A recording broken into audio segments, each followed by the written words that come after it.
Hello guys, welcome to my channel Raju Sanja vlogs. ఈరోజు వచ్చేసరికి vlog ఏంటి అంటే కిచెన్లో టిప్స్ అండి. ఈరోజు నేను కిచెన్లో టిప్స్ అయితే చెప్పబోతున్నాను. అండ్ ఫస్ట్ టిప్ వచ్చేసరికి కరివేపాకు అండి. కరివేపాకుని మనం మార్కెట్ నుంచి తీసుకురాగానే ఒక స్టోరేజ్ బాక్స్లో అయితే పెట్టుకుంటే, ఇలా తీసేసి ఇక్కడ చూపించిన విధంగా మనం బాక్స్లో అయితే స్టోర్ చేసుకుంటే 15 డేస్ వరకు ఫ్రెష్గా అనేది ఉంటుందండి. అండ్ సెకండ్ టిప్ వచ్చేసరికి కొత్తిమీర కూడా తొందరగా పాడైపోతుంది కదా అండి. అండ్ కొత్తిమీరను కూడా మనం వాటికి వచ్చే ఏర్లు కట్ చేసేసి మనం బాక్స్లో ఇలా ఇక్కడ చూపించిన విధంగా స్టోర్ చేసుకొని ఫ్రిడ్జ్లో అయితే ఉంచుకుంటే చాలా ఫ్రెష్గా అయితే ఉంటుంది. 1 వీక్ వరకు అయితే ఇది పాడవకుండా ఉంటుంది. అండ్ థర్డ్ టిప్ వచ్చేసరికి మనం దోశపిండి అండి. దోశపిండి అనేది హోటల్లో లాగా మనకి దోశ అనేది బ్రౌన్ కలర్ రావాలి అంటే, క్రిస్పీగా రావాలంటే అందులో కొంచెం షుగర్ అయితే యాడ్ చేసి మనం కలుపుకోవాలి. అండ్ మనం దోశ కోసం బియ్యం నానబెట్టుకునేటప్పుడే అందులో కొన్ని మెంతులు, కొంచెం శనగపప్పు కూడా వేసి నానబెట్టుకొని మిక్సీ పట్టుకుంటే దోశ అనేది బ్రౌన్ కలర్లో వస్తుందండి. మనం హోటల్లో ఎలా వస్తుందో క్రిస్పీగా దోశ అయితే అలాగ వస్తుంది. చూడండి, ఇక్కడ చూపించిన విధంగా అయితే దోశ అనేది మనకు రెడీ అవుతుంది. ఫోర్త్ టిప్ వచ్చేసరికి మనం ఇంట్లో సెల్ఫ్స్లో యూస్ చేయడానికి న్యూస్ పేపర్స్ అయితే వాడతాం కదా అండి. అలా కాకుండా మన దగ్గర రైస్ బ్యాగ్స్ అయితే ఉంటాయి కదా, ఆ రైస్ బ్యాగ్స్ని ఇక్కడ చూపించిన విధంగా కట్ చేసి సెల్ఫ్స్లో వేయడం వలన నీట్గా అయితే ఉంటుంది. ఇవైతే వాషబుల్ అండి, మనం మళ్ళీ కూడా వాష్ చేసి రీయూజ్ అయితే చేయొచ్చు.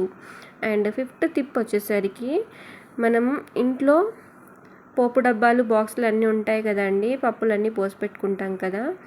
అలా మనం నీట్గా ఉండాలి అంటే తడి చేతులతో అస్సలు వాటిని టచ్ చేయొద్దండి. అలా టచ్ చేయడం వలన వాటిపైన మరకలు పడి గలీజ్గా అయితే అయిపోతాయండి. అండ్ సిక్స్త్ టిప్ వచ్చేసరికి మనం మసాలా డబ్బా అయితే ఉంటుంది కదా అండి, పోపు దినుసులు అయితే వేసి పెట్టుకుంటాము. ఇందులో అయితే ప్రతి ఒక్క దాంట్లో సపరేట్ స్పూన్స్ అయితే యూస్ చేయాలండి.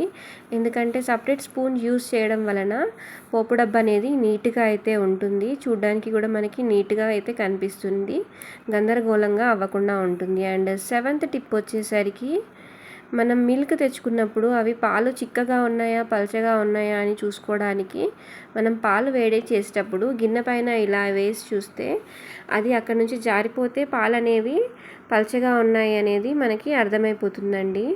మీరు చూడండి, ఇక్కడ మీకు అర్థమైపోతుంది. అండ్ ఎయిత్ టిప్ వచ్చేసరికి మనం మిక్సీ పట్టుకునేటప్పుడు అదంతా పాడైపోతుంది కదా అండి, దాన్ని మనం మిక్సీ పట్టిన తర్వాత వెంటనే క్లీన్ చేసుకోవడం వలన మిక్సీ అనేది నీట్గా అయితే ఉంటుంది. అలా చేసుకొని మనం దానిపైన మళ్ళీ క్లాత్తో కవర్ చేయడం వలన మళ్ళీ మనకి నీట్గా అయితే కనిపిస్తుంది. చూడండి, నేను ఇక్కడ చూపించిన విధంగా అయితే మీరు ఎప్పటికప్పుడు క్లీన్ చేసి పెట్టుకుంటే మనకి ప్రతి ఒక్క వస్తువు అనేది కూడా నీట్గా అయితే కనబడుతుంది.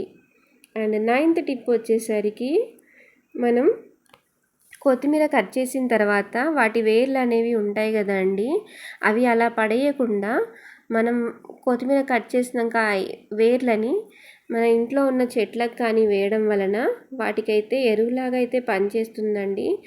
చూడండి, నేను ఇక్కడ అవి కట్ చేసేసి చెట్లకైతే వేస్తున్నాను. ఇలా కట్ చేసి వేయడం వలన వాటికి కూడా ఎరువులాగా అయితే పనిచేస్తుంది. చెట్లు అనేవి మంచిగా తొందరగా ఎదుగుతాయి. అండ్ మనం రైస్ కడిగిన వాటర్, ఇంకా వెజిటేబుల్స్ కడిగిన వాటర్ అయితే ఉంటాయి కదండి, అవి కూడా ఇవ్వడం వలన చెట్లు బాగా పెరుగుతాయి.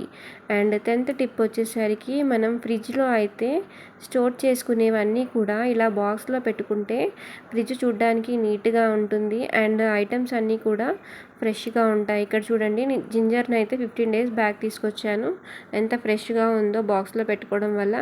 ఇలా ప్రతి ఒక్క వస్తువు కూడా మనం బాక్స్లో స్టోర్ చేసుకోవడం వల్ల నీట్గా ఉంటాయి. అండ్ ఇలా మనం ఇక్కడ చూపించిన విధంగా అయితే బాక్స్లో పెట్టుకోవడం చాలా యూజ్ అవుతుంది. 11th టిప్ వచ్చేసరికి మనం ఎండు రొయ్యలు అలాంటివి తెచ్చుకున్నప్పుడు మనకి మూత టైట్గా ఉండే బాక్స్లో స్టోర్ చేసుకోవడం వలన వాటికి చీమలు అనేవి పట్టకుండా ఉంటాయి. అండ్ లాస్ట్ టిప్ వచ్చేసరికి 12th వన్, ఇప్పుడు మనం చెప్పబోయేది లాస్ట్ టిప్ అండి. పిస్తా పప్పు తిన్న తర్వాత వాటి షెల్స్ అయితే ఉంటాయి కదండీ! వాటితో ఎంతో చక్కగా మనం ఇంట్లోనే క్రాఫ్ట్స్ అనేవి రెడీ చేసుకోవచ్చండి. ఇక్కడ నేను చూపించిన విధంగా అయితే పిస్తా షెల్‌తో క్రాఫ్ట్స్ అనేవి రెడీ చేసుకోవచ్చు. మీకు గనుక నా వీడియో నచ్చినట్టయితే నా ఛానల్‌ని తప్పకుండా సబ్స్క్రైబ్ చేసుకోండి ఫ్రెండ్స్. Thank you.